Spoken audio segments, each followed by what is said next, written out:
influence limbic brain activity in real time. Take it away, Sascha. Thank you very much. Thank you very much, Dana, for the introduction. Hi, everyone.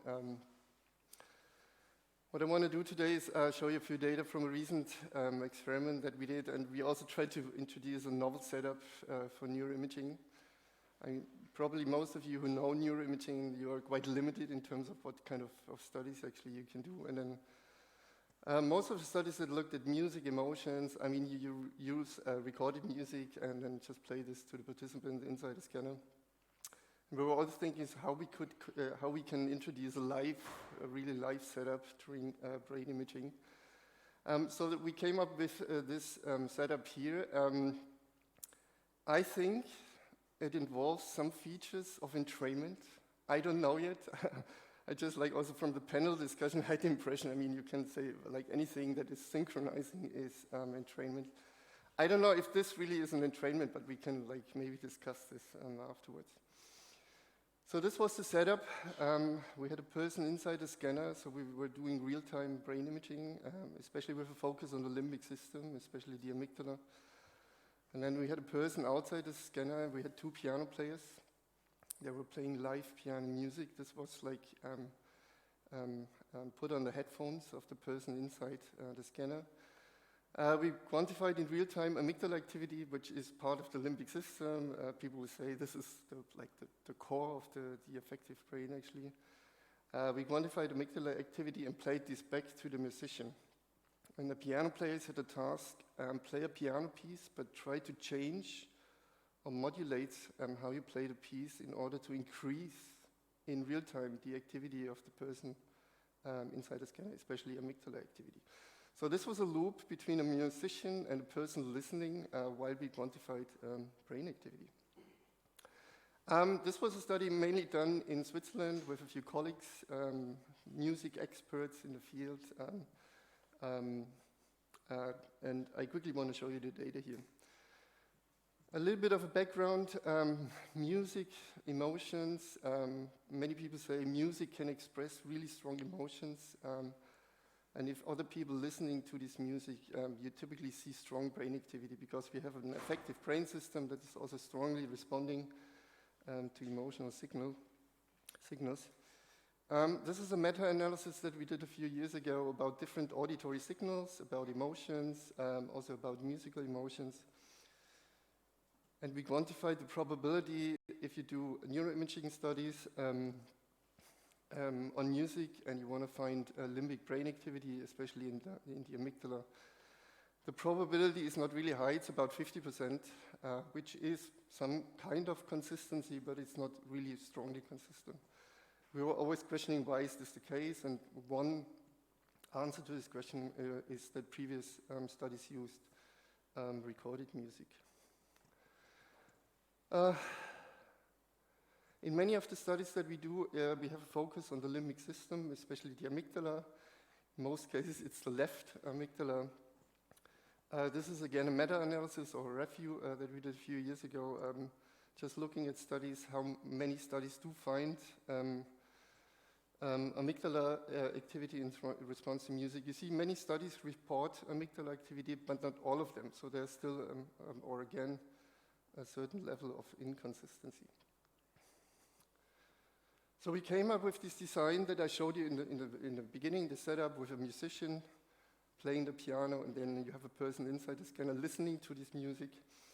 And the question was, in this setup, if we can connect a musician performing live, doing live performances, if we connect this to the brain of the person inside the scanner, we might get more consistent brain activity, especially in the limbic system, also especially in the amygdala.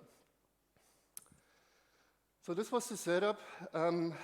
We had also a recorded condition. So we had two piano players. We asked them before the experiment just provide piano recordings of. We had simple musical pieces. They had to do pre-recordings that we also played during the experiment. And the other condition is what we call the live condition. So the same piano players, they were at the scanner, were playing the piano to the person inside the scanner and changing the way how they modulated, how they performed the piece.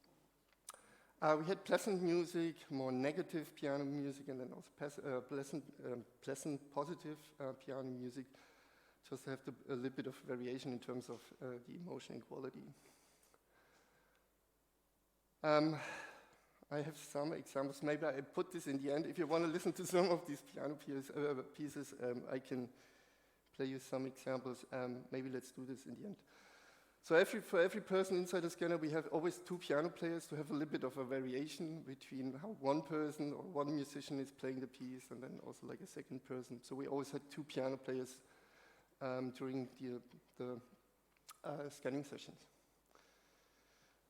And then these are the results. We looked at brain activity.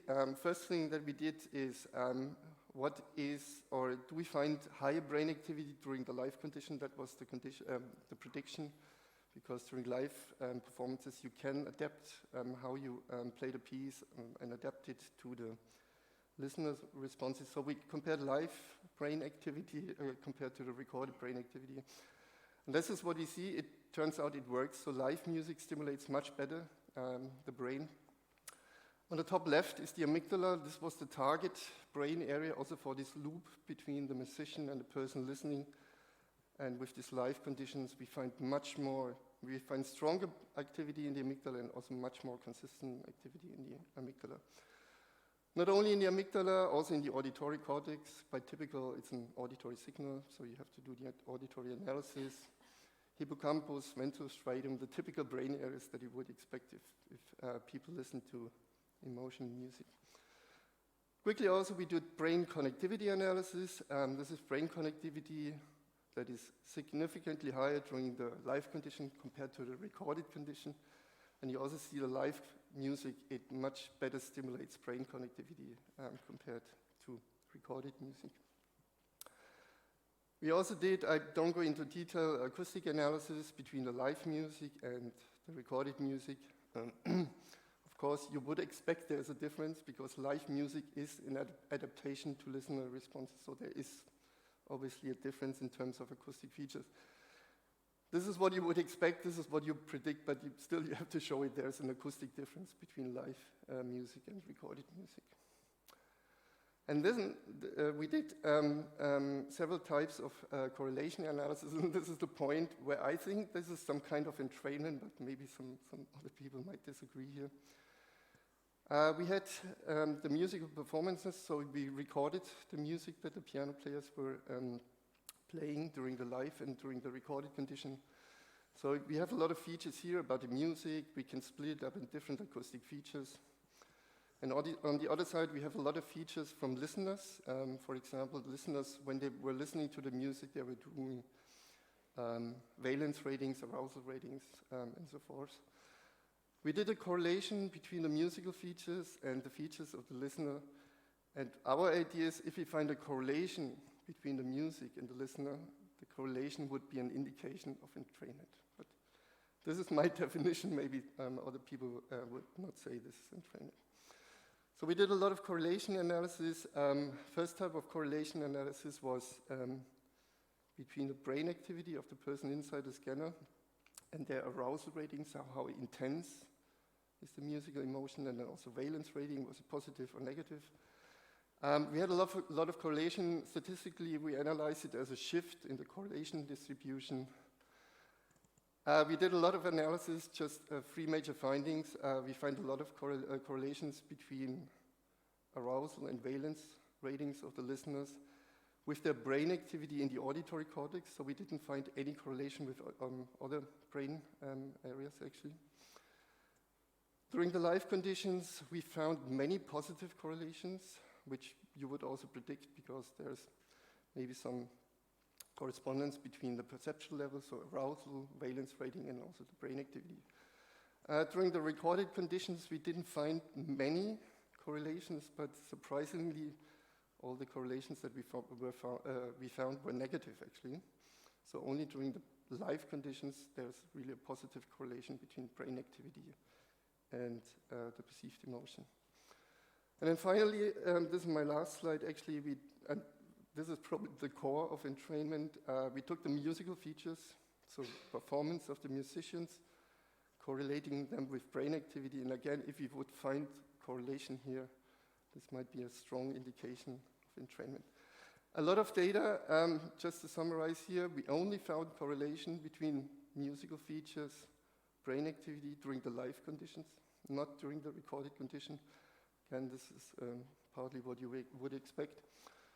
A lot of correlations, again, with auditory cortex, which is the system of the brain that is doing acoustic analysis. So it's quite expected that there's a correlation between acoustic features and the auditory cortex. More correlations in the left hemisphere compared to the right hemisphere, which people might say, okay, the left hemisphere is more the analytical hemisphere, so might make sense here also. And the last observation is we found more correlations for the unpleasant music and not so many for the pleasant music. So unpleasant music also induces much more correlation between music performance and brain activity. That's already the summary. We use this setup with the idea live music is much more able to stimulate brain activity. This is actually what we can show. Does it much better than recorded music, but also like the live setting is really made, there's a correspondence between musician and the listener. And a probably mechanism for this is probably entrainment between how a piano player is performing the musical pieces and how the listener is actually responding to these performances. Thank you very much for your attention.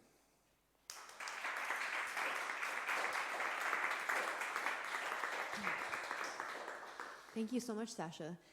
The way that you're using entrainment actually reminds me of the way in which music therapists use entrainment, because there is like a technique in music therapy called entrainment, where the idea is that the therapist is supposed to meet the patient where they are, and then they like bring them on a musical journey in an emotional way. And this way, though, it's almost like the pianist is then using, though, the activity of the brain as the thing to then modulate. So I'm not sure. Yeah, I would love comments from the audience on what they think about this. Maybe the entrainment experts, yes. Entrainment is... But I mean, for us, this is the core of live concerts. I mean, you perform and you want to maximize the emotional experience of the audience. I mean, this is But never before have I seen any musician have like such access to No, the real-time fluctuations of the limbic system of the brains. That's really cool. Are there any questions here in the audience? Yeah, Peter. Yeah, probably a couple. I'll just ask one and then see if anyone else has one. Yeah, it's very neat. I missed. Was there a condition where the pianist was receiving amygdala activity that's not actually from the participant itself? Yeah, we thought about this one actually. No. Yeah, I know you're limited how many conditions you can do in an MRI study, of course. Yeah. Well, the thing is with real-time studies, you always, I mean, you have your real-time conditions and then you always have to think about the baseline condition. So one of the baseline conditions that people use is you just present random feedback or feedback from other participants. We thought we'd take the real-time condition and compare it to the recorded condition, right? Yeah. Because it's the same piano player, it's the same brain, but it's like the recorded condition is non-adaptive, actually. Yeah. Yes. Okay. So we didn't have this random feedback condition. Okay. Is there anybody else who wants to ask?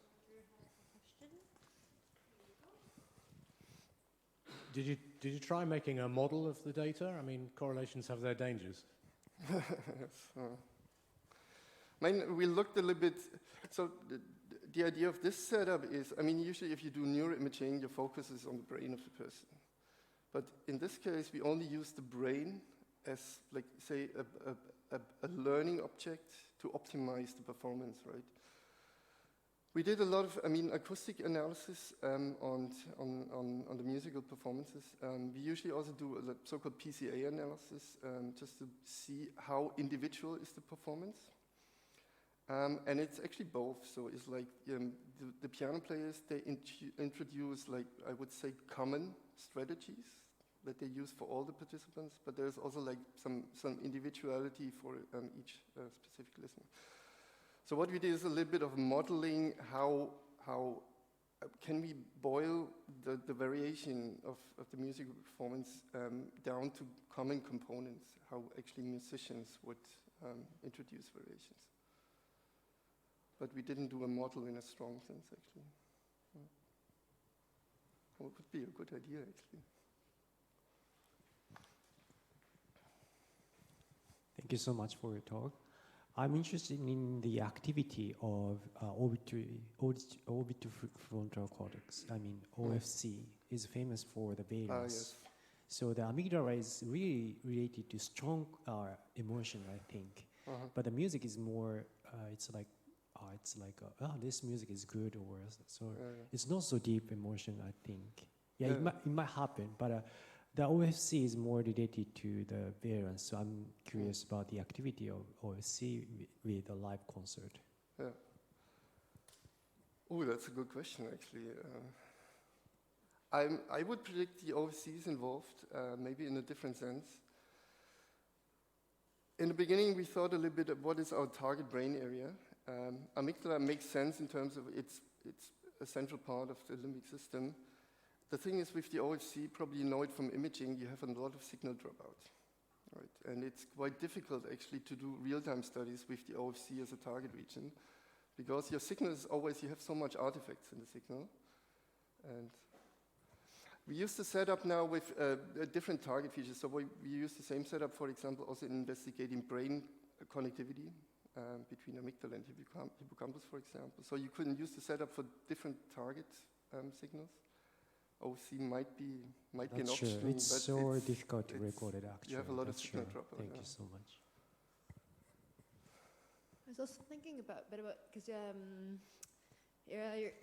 you're calling it live performance, but actually it's such a unique type of live performance because like as a musician, when I'm performing, I don't have like privileged access to what people are actually experiencing.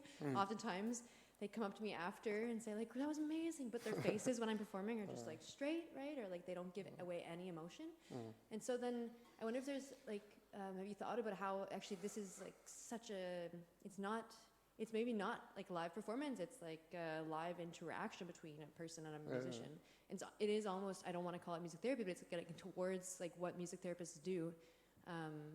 Yeah, I wonder if you've considered It's the smallest possible concert that you can do, so you have one musician and one person listening, actually. So it's highly individualized, actually, and it is really individual, so it's like every performance is different for the person inside the scanner, but again, there's something in common across all participants, actually.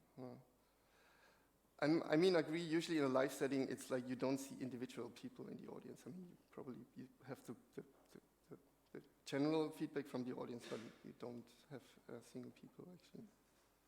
Super cool, though, what you've done. Thanks again. Give it up for Sascha. Thank you very much.